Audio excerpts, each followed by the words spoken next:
This summer, neighborhoods all across Louisville can decide to form their own city or join another one. This hasn't been allowed since before the city and the county merged 2 decades ago.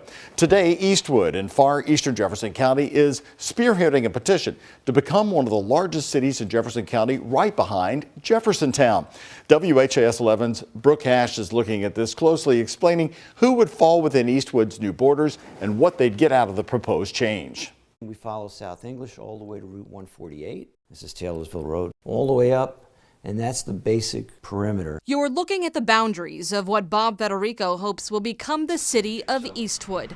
The heart runs along Shelbyville Road between the Gene Snyder and the county line, an area booming with new neighborhoods and commercial properties, including a future Publix. The urban sprawl, the belief is that it's a little bit out of control and that traffic infrastructure is not there to support it. All the north-south connectors from Shelbyville Road north and south are basically paved over 100-year-old farm roads. A lot of them are not even wide enough to merit a white line down the center. Thanks to a new law taking effect in July, Eastwood would be the first Louisville neighborhood in decades to incorporate. Douglas Hills was one of the last. In 2003, when merger came along, there was 120 cities in Jefferson County. What they realized was that was just entirely too many to govern. Several blended themselves in together.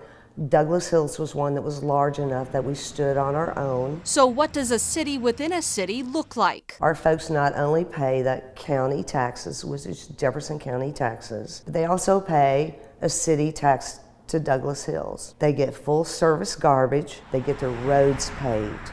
Then there's the added security of extra officers in the streets. They have a city hall, we have an open door, they can see the mayor within 2 minutes. But State Representative John Hodgson says that's not the case for the unincorporated communities he represents. The city annexed us, increased our taxes, and basically reduced our services from what we were getting. The area outside the Waterson Expressway provides 80% of the tax dollars into the metro government and gets less than half of the services. Then there's the issue of policing. As much as LMPD Division 8 tries to support us as an area, they are truly understaffed, overstretched, overcommitted. If Eastwood becomes a city, it would benefit from its own police department along with LMPD. Garbage and snow removal would be included, and you'd have a say in planning and zoning. And some state highway funds would be diverted to Eastwood. It would come at a cost, a separate city tax. Federico says a home worth $400,000, for example, would pay roughly $500 a year. But he's quick to point out many in the area already pay hundreds a year for trash collection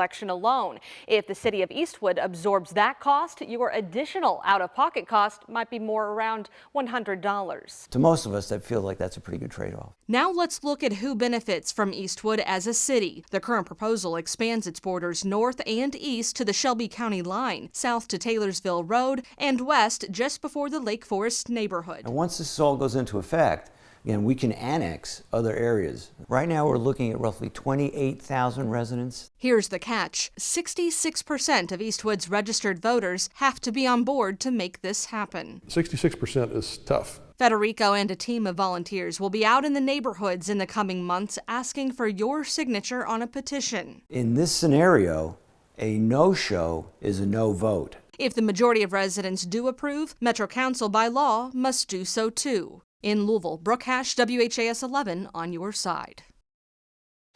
And here we go. Federico expects the Eastwood petition to go around sometime April and is asking for neighborhood HOAs to get involved with it. And it's important to note this isn't the only community looking to incorporate right now, with neighborhoods in southwest and southeast Jefferson County monitoring what happens in Eastwood. For a more detailed look at that Eastwood plan, we've got it posted for you at WHAS11.com.